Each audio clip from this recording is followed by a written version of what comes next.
Hello, povo lindo! Como estamos todos? Todo mundo bem? Estamos bem, graças a Deus. Foi um dia bem busy para mim hoje. Eu andei fazendo umas artes. Eu tive que podar aquela árvore grande que eu tenho lá no fundo, aquela que dá aquelas flores brancas na primavera. Podei ela do lado de cá, porque ela estava caindo muita folha. No outono, caía folha demais, caía muito frutinho, sabe? É um tipo de... como é que chama? Não é ameixa, não. É aquela frutinha pequenininha, redondinha, docinha. Ai, gente. Tá aqui rodando a minha cabeça e não vem. Sabe aquela frutinha gostosinha, docinha, que você coloca em cima coloca dentro do drink, da bebida? Cereja, lembrei. É umas cerejinhas, mas essas cerejinhas aí, elas são azedas, elas são cerejas selvagens, né? Então, não dá pra gente comer, né? Porque ela é muito azeda, mas é azeda demais. Os passarinhos que gostam dela, né? Então, é um pé de cereja brava. Mas ela não faz mal pra gente, não, mas é que ela é muito azeda. Eu já tentei experimentar dela, mas não dei conta não, gente. Ela é muito azeda, só passarinho mesmo para gostar dela. Então, aí dei uma parada também no meu pé de louro, né? Tirei umas galhas embaixo para dar um pouco mais de sol nos quartos do fundo, que ele fica bem entre os quartos, né? Então, dá muita sombra ali, então podei um pouquinho. Então, fiz isso hoje, aproveitar a lenha, né, de toda essa coisa para queimar no fogão a lenha. Então, tem lenha para muito tempo agora. Mas eu tive que dar uns arranjos, sabe? Bem a brasileira mesmo, para conseguir podar tudo que eu queria. Mas vai ficar bom, vai ter mais sol no quintal. Então, estamos aqui, um dia produtivo, graças a Deus. Oh, meu Deus. Bless you, my darling. Oh. It's a rabia, very old, but very old. And another one, a younger one, is trying... Yes, I'm watching eu tô vendo lá o Muro das Lamentações, né? Ao vivo. E tô vendo ali um rabi bem velhinho mesmo, com bengala, e o outro ajudando ele a andar. Oh, meu Deus. Ele vai sair, mas ele tá saindo pelo outro lado, né? Em vez de sair pelo lado do templo, do lado dos judeus, né? Ele tá saindo pelo lado de Jerusalém mais nova. Certo, ele mora em outro lugar, então ele não mora na cidade velha, né? Mas ai, que bonitinho ver ele, viu, gente? É lindo, cabecinha branca, a barba dele, essa manhãzinha branquinha. E ele com a bengalinha andando bem devagarzinho, o outro ajudando ele a andar. Ai, que Deus o abençoe. Então, estamos hoje no capítulo 6, né, do livro do profeta Amós. Tem sido um livro bem pesadinho, gente, mais pesado do que o de Miqueias, porque o livro de Miqueias também foi bem pesado, né? Mas Oséias também não foi muito fácil, né? Mas agora Amós está sendo bem puxado, gente. As profecias de Amós são realmente, assim, bem duras mesmo. Amós, ele não poupou o povo das palavras que o Eterno estava dizendo, mas ele nem podia, gente, nem podia. Porque o Senhor estava mostrando para ele o que iria acontecer e o que aconteceu. E o que eu disse ontem, eles mataram o profeta, mas não mataram a profecia dele. E se cumpriu ao pé da letra, até hoje, 2.600 anos depois, 2.700 anos depois, porque ele morreu bem antes, ele só profetizou na época de Uzias. E lembra que Isaías foi Uzias, depois foi Ezequias, depois foi não, Joás, depois Ezequias, depois Manassés. Olha o tanto que Isaías caminhou depois que o coitado do Amós morreu. Amós só estava no tempo dos Uzias. No tempo dos Uzias foi quando o Isaías foi comissionado especificamente porque ele já era profeta, o Isaías já era profeta da casa dos profetas. Isaías já pertencia à casa dos profetas, tá? Então, e ele era também da família real, ele também tinha um pé na família real. Ele tinha algum tio, alguma coisa assim. Então, mas Amós, ele morreu ainda quando Uzias ainda estava vivo, para vocês terem uma ideia de quanto é que Isaías e o profeta Miqueias viveram. Muito tempo, né? Foi o profeta Oséias que também viveu, né? 50 anos de ministério. O profeta Oséias e o profeta Isaías, que viveram todos aqueles. Mas o profeta Oséias ainda morreu antes de Manassés, tá? Isaías foi o que viveu mais longo. Mas Amós morreu até antes da convocação específica de Isaías. Quando Deus apareceu para ele lá no templo, né? Ele tocou a boca dele com a brasa. E ele já era profeta, hein, gente? Ele já era profeta. Agora, Amós não passou por essa experiência. E ele morreu antes da destruição. Ele não viu as profecias dele se cumprirem. Vivo, né? Claro. Ele não viu. Ele morreu antes da Assíria destruir completamente Samaria.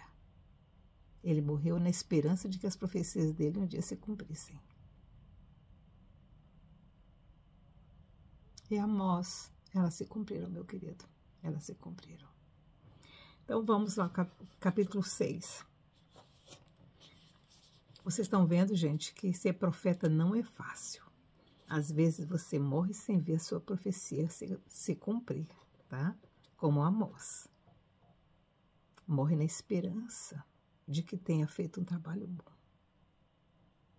Tem muita gente que vai assim, na esperança de que tenha cumprido aquilo que o Eterno determinou que ele cumprisse.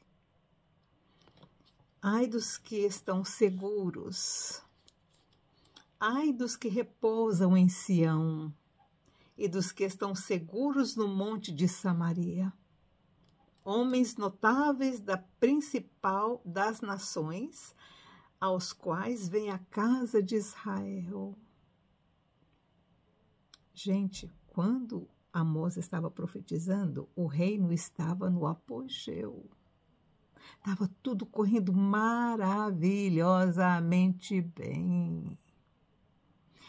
O rei que estava na época, que era... Como que era o nome dele?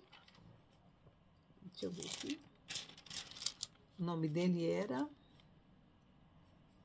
Jeroboão, filho de Joás. Jeroboão II, né? Filho de Joás.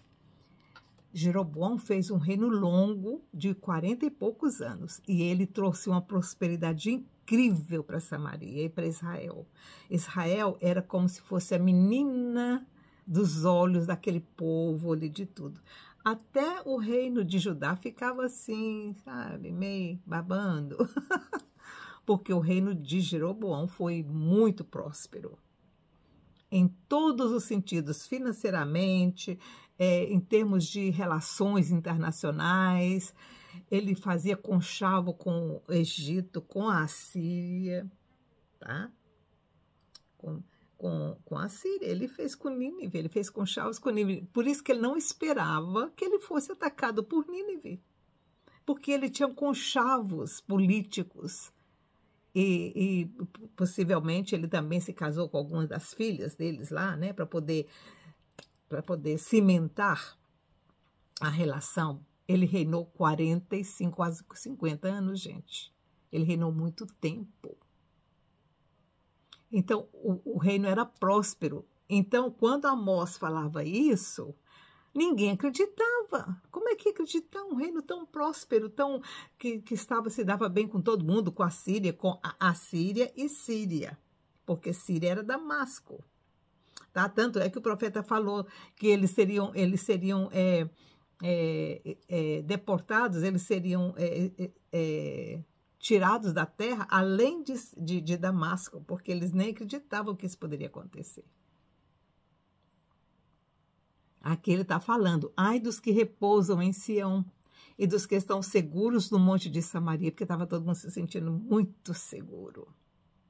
Homens notáveis da principal das nações, está vendo? Homens notáveis de outras nações, aos quais vem a casa de Israel. Eles vinham a Betel, gente. Os principais das nações vinham a Betel para oferecer sacrifícios aos deuses estranhos, porque em Betel não estavam adorando ao Deus eterno. Eles estavam adorando ao Deus eterno e aos outros. Eles fizeram uma mistura, tá? Fizeram uma mistura. Estavam adorando tanto o Yahvé, né? Hashem, como estavam também adorando outros deuses, tá? Olha a mistura. Passai a Cauné e vede. Dali ide a grande Ramate, e depois descei a Gate dos filisteus. Lembra dos filisteus? Lá que hoje é... Como que chama lá? Está lá a guerra entre Hamas, lá, né, Gaza. Serão eles melhores do que esses reinos? O Senhor estava dizendo isso porque ele já havia destruído os filisteus, tá? O Senhor já havia derrubado os filisteus. E por isso que ele diz, passai a Cauné e vede. Dali ide a grande Ramate, que era uma das cidades de Gaza. E depois descer a Cate dos filisteus, serão eles melhores do que esses reinos? O Senhor estava perguntando, aqueles que eu já destruí antes eram melhores do que esses? Não. Ou será que a sua terra maior do que a vossa? Vós, os que adiais o dia mau, adia, vai adiando, né? E fazeis que se aproxime um reino de violência, que dormis em camas de marfim e vos estendeis sobre vossos leitos, e comeis os cordeiros do rebanho e os bezerros cevados, que cantais ao som da lira e inventais para vós instrumentos músicos como Davi. O Senhor está botando todo mundo num saco só. Ele está dizendo aqui dos sacerdotes. Que bebeis vinho em taças e vos ungis com mais excelente óleo. Ele está falando da classe sacerdotal. Mas não vos afligis por causa da ruína de José. Você sabe o que eles estavam fazendo? Eles estavam se... Como é que fala hoje? A gente tem que atualizar. Eles estavam se atualizando. Viu? Por isso, agora ireis para o exílio entre os primeiros que forem cativos, e cessarão os festins dos banqueteadores. Jurou o Senhor Deus pela sua alma. Gente, jurou o Senhor Deus pela sua alma. O Senhor Deus dos exércitos. Abomino a soberba de Jacó e aborreço os seus palácios, entregarei a cidade e tudo o que nela há. Ficando de resto 10 homens numa casa,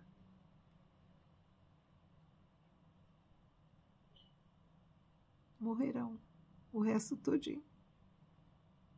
Se o parente de alguém, o qual os há de queimar, o tomar para levantar-lhe os ossos para fora da casa, e disser ao que estiver no mais interior da casa, está ainda alguém contigo? E este responder, ninguém, então dirá este, cala-te, porque não podemos fazer menção do nome do Senhor.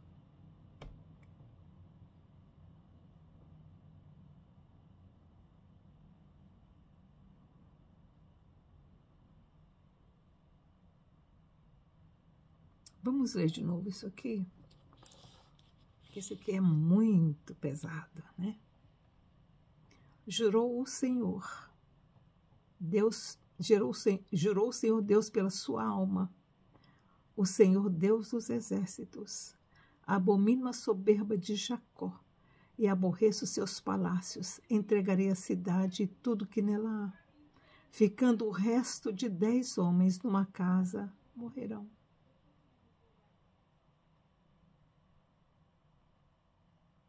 Se o parente de alguém, o qual os há de queimar,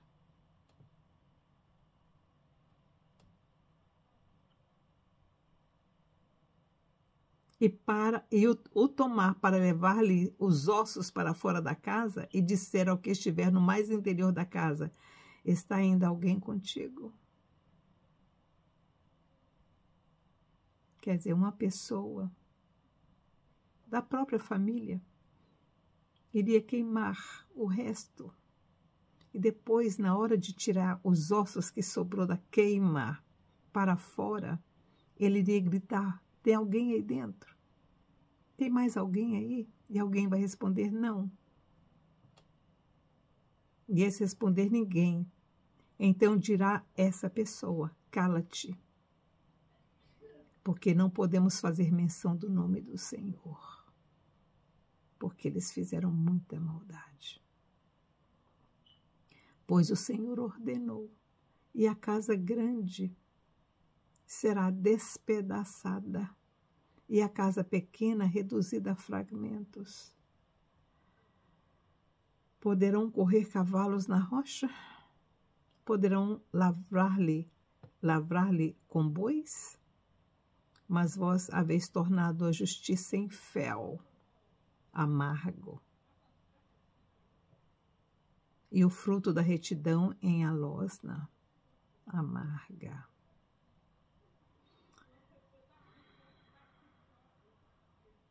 Vós que vos alegrais com Lodebar e dizeis: não apoderamos nós de Carnaim por nossa própria força? Porque Jeroboão estava conquistando terras perto dele, né? Então eles estão dizendo aqui, ó, não foi a gente que foi lá e tomou a terra deles? Então, com a nossa própria força? Pois eu levantarei sobre vós, ó casa de Israel, um povo, diz o Senhor Deus dos exércitos, o qual vos oprimirá, desde a entrada de Ramate até o ribeiro de Arabá. E aqui acabou o capítulo 6.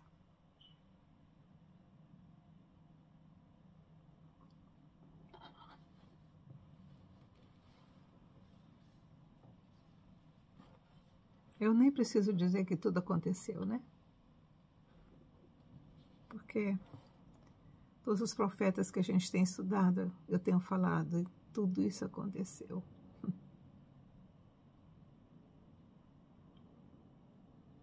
E por que vocês acham que o Eterno preservou? Porque foi o Eterno. Se não fosse a misericórdia dele, nós nunca teríamos isso nas nossas mãos, gente. Se não fossem os remanescentes, se não fosse aqueles que, como o Senhor disse para Elias no Monte Carmelo, quando Elias disse: todo mundo foi morto e só eu fiquei.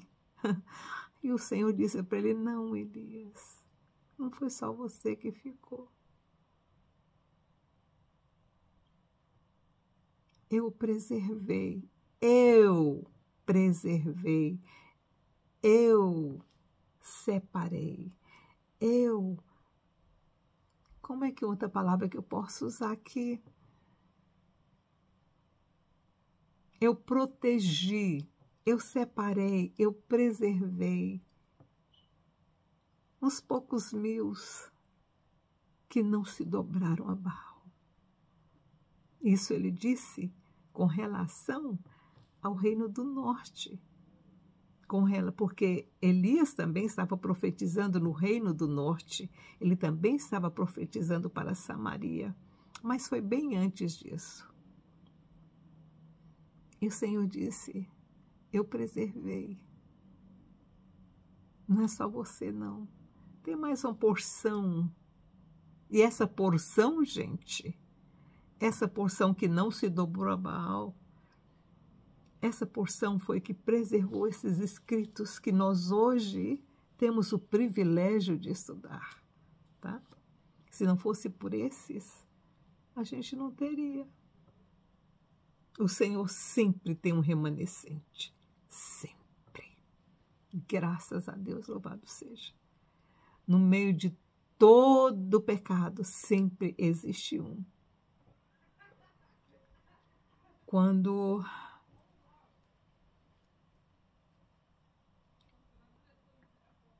Caim matou Abel, depois de um tempo, o Senhor deu a Eva um filho chamado Sete. E então se começou a invocar o nome do Senhor. O Senhor sempre providencia um escape. Sempre, porque Ele ama a Terra. A Terra é um planeta habitável, gente. No meio de muitos que não são ainda habitáveis. Num sistema solar que só a gente está aqui, só um planeta nesse sistema solar tem condições de ser habitado agora. Só a Terra, que nós chamamos Terra. Lá fora eles chamam de Urântia.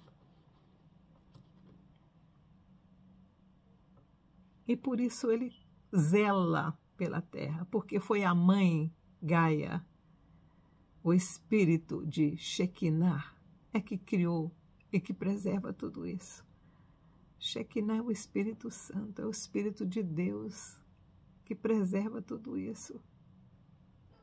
É a mão do Senhor que nos mantém pendurados no nada. A terra é pendurada no nada. O sol é pendurado no nada. Está rodando, rodando. Em volta de uma galáxia. Aliás, nós rodamos em volta de um sistema chamado Orion, né? E esse sistema, ele está seguindo a trajetória da nossa galáxia.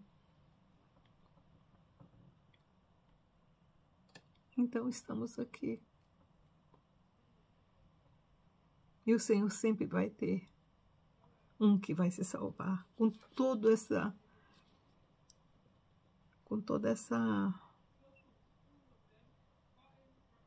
essas profecias de destruição, o Senhor sempre preservou alguém, sempre. Que isso nos sirva de lição, né? Eu não tenho muita esperança, porque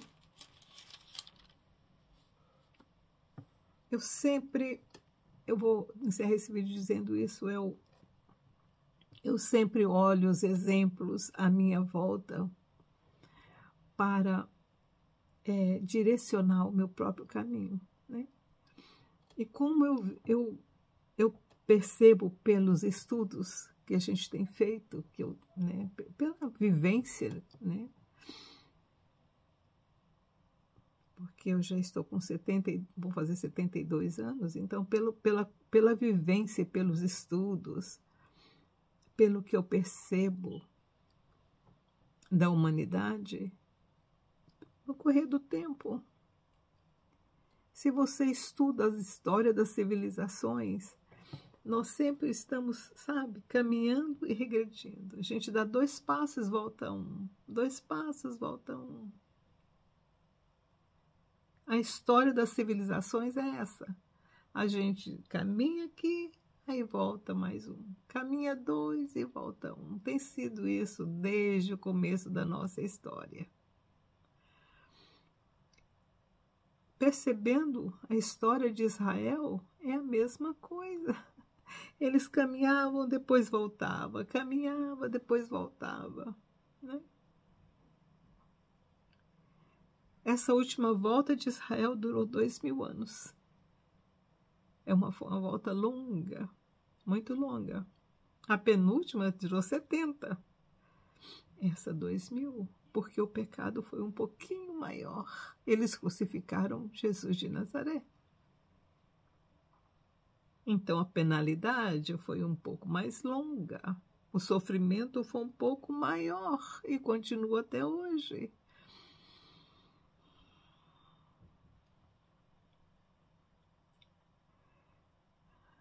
Então, por isso que a minha esperança dessa coisa acontecer amanhã não existe. Não existe.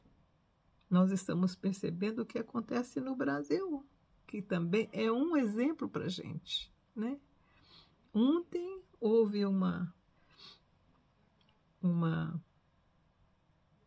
um programa que gerou um problema muito grande hoje. Né? Ontem à noite eu estava assistindo, né, o ex-presidente com os filhos, e hoje já houve uma retaliação sobre aquilo que aconteceu ontem. Então nós estamos vendo como é que as situações estão se agravando a cada dia. A maldade, como disse o profeta aqui, a maldade sendo substituída. Não, o bem sendo substituído pela maldade, a maldade substituindo o bem. É o justo pagando e o injusto sendo liberto.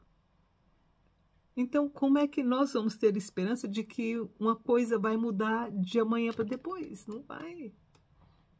Porque tudo isso tem um preço. E o preço vai vir, como o Eterno disse aqui. Ele diz: abomino a soberba de Jacó e aborreço os seus palácios e entregarei a cidade e tudo que nela há. Então, vamos orar pelas nossas vidas, né? E vamos caminhar na esperança de melhores dias com o Cordeiro. Porque Jesus realmente é a única esperança. Eu me lembro perfeitamente dessa época. Eu tinha o quê? Devia ter uns 10 anos de idade, quando teve essa grande campanha. Jesus é a única esperança. Que ela continua viva no nosso coração. Que Deus nos abençoe.